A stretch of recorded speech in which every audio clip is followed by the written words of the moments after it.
This is an oral history interview conducted for the Witness to War Serving a Nation project at Nauset Regional High School on Cape Cod, Massachusetts. For the sake of this interview, please state your full name and community in which you now reside in. Jonathan Kyle Swayze, and I live in West Yarmouth. And how did you end up on Cape Cod? My wife is from the East Coast. I'm from Texas, and we ended up out here due to her father-in-law, who's a World War II veteran, passing away. So we came up here to take care of him for the last month or so that he was alive. And as a child, what was your understanding of war? I kind of grew up in the age of the Vietnam War. I was adopted, so I didn't know my family, but I had heard that one of my father was in the Vietnam War. Um, and of course, then we didn't see war until I actually got involved in the 80s. When did you decide to enlist? I was my freshman year at Texas A&M, and they had a program where you could each summer take a different part of the Marine Corps basic training, OCS, School of Infantry, and then by the time you got out of college, your senior year, you would earn your commission. And I did that from 85 through 89. How did your family react to your decision to enlist in the military?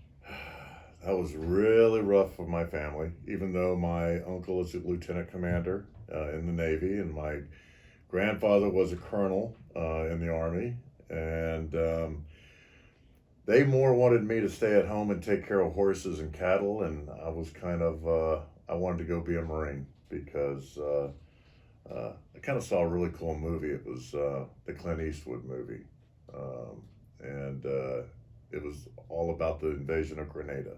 And little did I know, shortly after that, we would be invading Panama. Was there anyone in your family that was in the military before you? As my adopted parents, my grandfather was a colonel in the Army, and he actually got malaria in the Philippines. And I'll never forget, for the rest of his life, he had to drive nothing but white cars, always have a hat on, and all he'd do is wear white clothes all the time because he had to stay really, really cool. He'd get really sick if he got hot. And what was the last thing you did before leaving for the service? Let's see, the last thing I did, I went out and had a big barbecue dinner with my mom and dad and my little brother. No, yeah, my little brother and my little sister. So. Why did you choose to go into the Marines? A couple of reasons. I first wanted to fly, and as you can tell, I wear glasses. So back in the day, you could not fly um, if you had any optical problems. So that kind of took out any chances of the Air Force. Plus, the Marines had the coolest uniforms, and they were known as the guys that got the job done. And so um, I figured I'd look really good in one of those cool uniforms. And what did people in your life think about you going to war? I had a lot of concern. I had a lot of prayers back then, especially in the Desert Storm. Um, it was the yellow ribbon time in the 90s. The operation that we did in Operation Just Cause in Panama wasn't that big of a deal, but it was a big warm up, and it got us ready to be able to do Desert Storm. And how did joining the military affect your relationships at home? Pretty good. When I went to boot camp, my mother sent me a care package almost every week. Um, which was interesting. When I was in through OCS, she didn't send me a care package, and the letters that I got from my mom and dad will always, I'll never forget, because they were it took them a while, but they were very, very proud. And how long did you go without talking to your family when you served? Wow, and when I was in Puerto Rico, there was a few weeks and some operations that they didn't hear from us. So yeah, they were worried, but at the same time, I also said, listen, something's coming up. I won't be able to talk to you for 2 or 3 weeks. I'll keep you posted, or I'll send you a letter. And what was going through your mind on the way to Puerto Rico and Iceland? Well, going to Puerto Rico, I flew out of San Antonio. I had just come home before I went to Puerto Rico. And back then, you could smoke on the airplanes, which I know sounds really, really stupid, but I didn't smoke. And it was the most disgusting flight I can ever remember, because everybody around me, here I am in full uniform, and everybody was just blowing cigarettes in my face the entire time. So Puerto Rico was not a good trip. But Iceland was cool because anybody who's been to Iceland, it's a beautiful, beautiful island, and it's not ice; it's really green, so it's very cool. What was your daily routine? And Puerto Rico, we did many, many different things. First of all, we were also, as a fleet anti-terrorism security force team, we were in charge of guarding the base. And there were certain days where we would have to wear our dress whites and our dress uniforms. Other days, we were out in the field practicing close combat maneuvers. And then other days, we were in actual operations and throughout the world. So every day was a different day in the Marine Corps, really was. What were you allowed to pack? Wow. The first time we were deployed, we pretty much only had a small duffel bag, which had maybe one change of clothes. The most important thing as a Marine is to have clean, dry feet. So I would probably have like 10 pairs of socks with me wherever I went, just because I always had to change my socks. Feet are very, very important, especially when you're on your feet all the time. You're running, you're climbing rocks, you're in the sand. The most important thing was socks. What was boot camp like? Boot camp was interesting. It was totally different than OCS. Boot camp was a lot of yelling. I was in the group before the quote Marines became nicer. I was one of the last oldies where we used to climb mountains. Now they do something they call the Crucible. We would climb a mountain and stay up there and do training and live shooting, and then we would march back. And that probably had to be the hardest trek I think I ever went. And that was in San Diego. So when it's hot during the daytime and cold at night, especially in the mountains. And what was it like living so far from home? It was rough. San Diego is MCRD is a really crazy base. It's located right next to the airport, the San Diego airport. So as you're marching to eat chow, which is dinner, you would look over to your left and see planes landing and leaving and landing and leaving, and you would be going, oh, one of these days I'm going to be on one of those planes finally. So yeah, I miss home a lot, but I just missed more than anything, I just missed eating, because I didn't eat very much and I was a fat private. So they made sure that I lost a lot of weight. What kind of friendships did you develop in the military? I have one or two friends still in the Marine Corps that I have friends with. One is a lieutenant in the Boston Police Department, and another one is in Seattle, and he is a federal judge. So, all the rest of them, I lost a lot of my friends. A lot of my friends stayed in as lifers. Um, I actually lost a couple of friends just recently in Afghanistan that they were coming up on their retirement. They only had 6 more months, but they decided they wanted to go back out there again, and they won't be coming home. So out of all of my friendships, I probably only have like 2 left. And describe some of your responsibilities. Oh wow! Some of our responsibilities were, of course, guarding the base. Other operations were guarding embassies, guarding submarines, tactical operations involving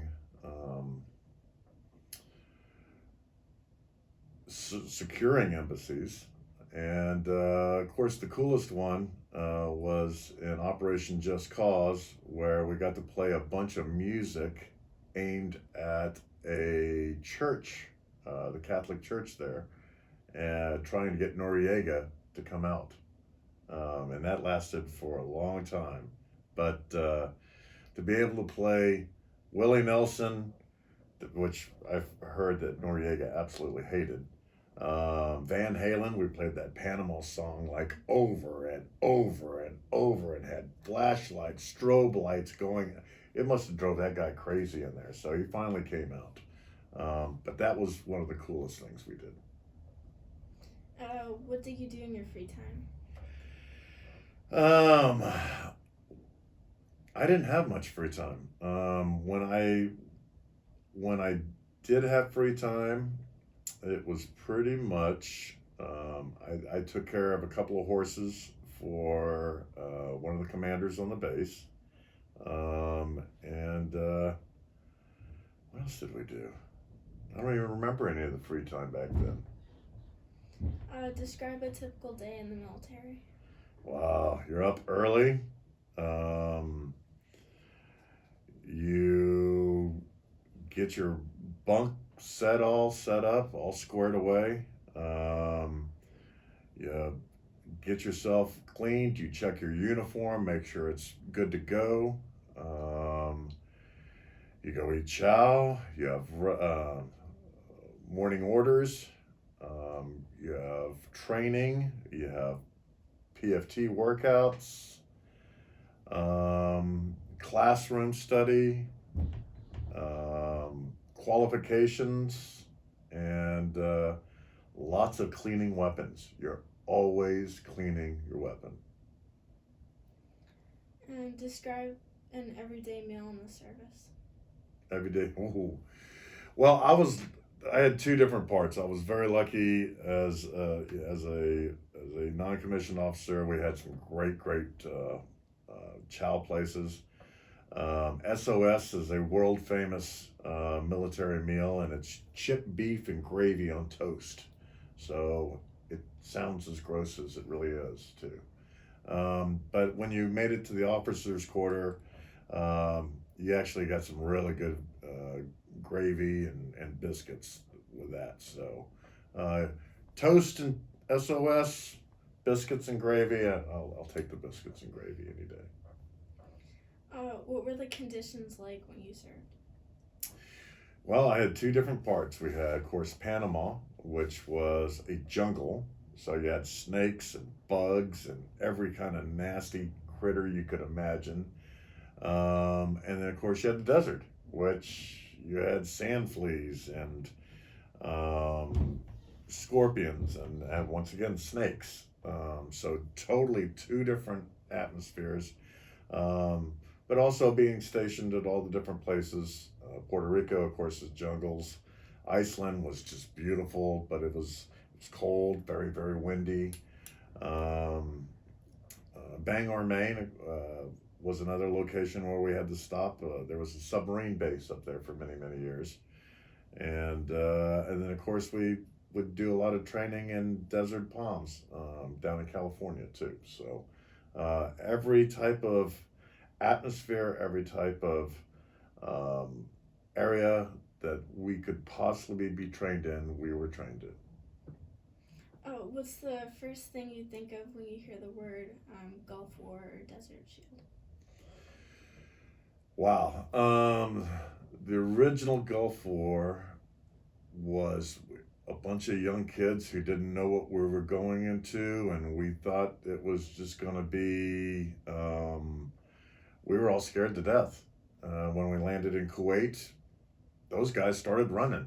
It was like, why aren't they fighting back? And that that was nuts, because here were all these people, they didn't want to fight us, but off they were running around, just, please don't kill us, and we didn't know what to do, and yeah, it was very scary. But if I remember correctly, it only took like 100 hours and the war was over. So Panama was different. Panama, we knew we had to get this guy. And that lasted a lot longer.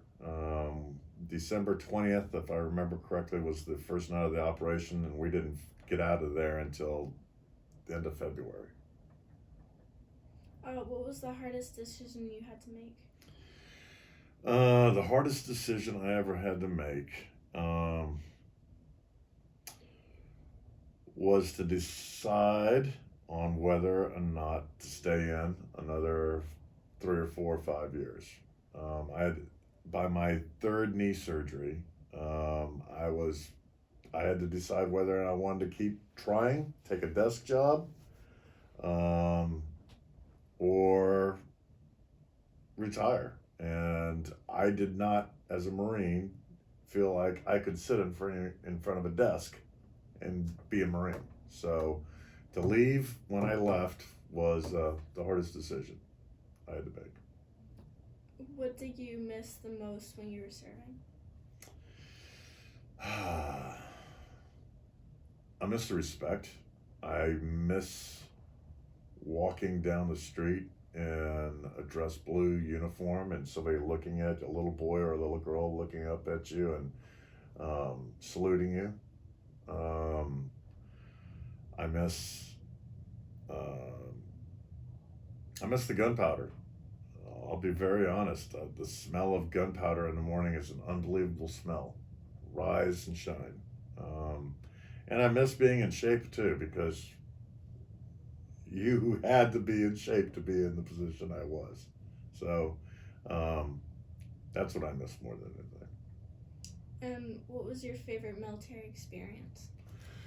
Oh, wow. My favorite military experience was when we were going to Australia on the Eisenhower, and we pulled up on the dock, and there must have been 5,000 beautiful women all pointing at us saying that we wanted us. Because when we came into deck, we were all lined up in uniform, standing at attention, coming into port. And, here we were, young kids, and all these beautiful women were like going, hey, we want to go out with you. We want to go out with you. So that was probably one of the coolest things. And what was your scariest memory from the military? Well, it was when we were in Panama. We landed on the embassy. We were trying to secure General Noriega, who had just left 15 minutes before. We had just heard that the SEALs had landed at the airport and were being ambushed. And there was bullets flying everywhere. And it was extremely scary. The second scariest time was when after we landed in Kuwait and we're heading out to go look at the fires, because the Iraqis decided they wanted to light everything on fire as they left. Just the dark, the clouds were all dark. Everything was dark for days and days and days. So I'll never forget those two scenes. And how did your military experience change your life? Well, after I learned discipline, and I learned honor, and I learned loyalty, which are the three most important things that the military taught me. Um, it made me grow up. I mean, anytime you go into the military, people go into the military for different reasons. Some people go into the military because they can't find any other jobs to do. Some people want to go fight. Other people want to go protect the honor. Other people like the uniform. Um, the most important thing was to teach me how to be a man. And how do you feel now that you're back? Outstanding. I've been out for a very long time now. I'm heavily involved with some veterans groups. I love working with Heroes in Transition. We have a veterans golf tournament, which we do now with the radio station. A gun and golf tournament, which allows veterans like myself to be able to shoot 45s, 9 millimeters, AR-15s, smell that gunpowder, and then the next day go out and play golf and talk about all the cool things that we did. What was your life like in the first month after coming home? I couldn't sleep. I had a hard time eating. I was totally disembobulated. It took me probably a good 6 months to a year to actually be able to sleep in a bed with the lights off and without my boots on, because you always slept with your boots on. How did you feel about the people of the country you fought against? The Panamanians, they were led by a cruel dictator. And from what I've seen now, Panama's turned into a beautiful country. Golf tournaments are there. It's a democratic place. Yeah, they still have some problems, but I don't blame the Panamanians for anything that they had to do. They were soldiers. As far as the Kuwaitis, we didn't fight. They didn't fight very much. They just ran. So we lucked out on both of those. And how do you feel about the movies made about the wars? I've seen Jarhead. I've seen some other ones. I've seen some of the. Well, Jarhead was very, very true. Some of the other depictions, Hollywood, but I guarantee you, anybody who's ever been shot doesn't just go, "Oh, I've been shot." The thing hurts, and it hurts, and you scream, and there's a lot of screaming when somebody gets shot, and I don't think they've made a realistic movie enough about any of the operations or wars yet. Some close, some are close, but until you've actually been there, no. And say that a young person or someone you know is considering going into the military, what advice would you give them? Well, first of all, I would tell them to become a Marine. It's the greatest service in the world. We're the most respected. However, there is other services that are just as valuable. Air Force, you got to have a brain. Navy, you've got to be able to swim. Air Force, probably got to fly. So if you like to fight, be a Marine. And what is one thing that you took away from your time serving? Let's see. How lucky I am to have made it through whatever else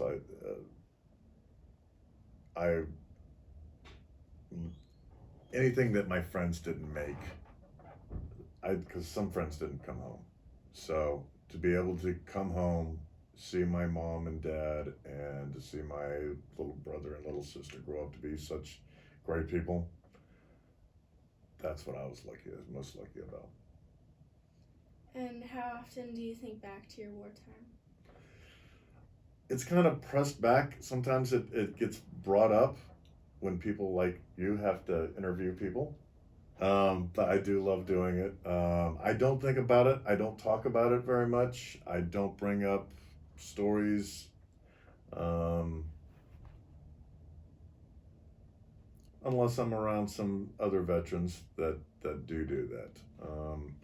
That's what you know the VFW are for, and Heroes in Transition, for them to groups of Marines and other veterans to be able to sit and talk about their problems or their experiences, because um, you see a lot of stuff, and there's a lot of stuff ingrained in your brain the rest of your life that you're never going to be able to get out.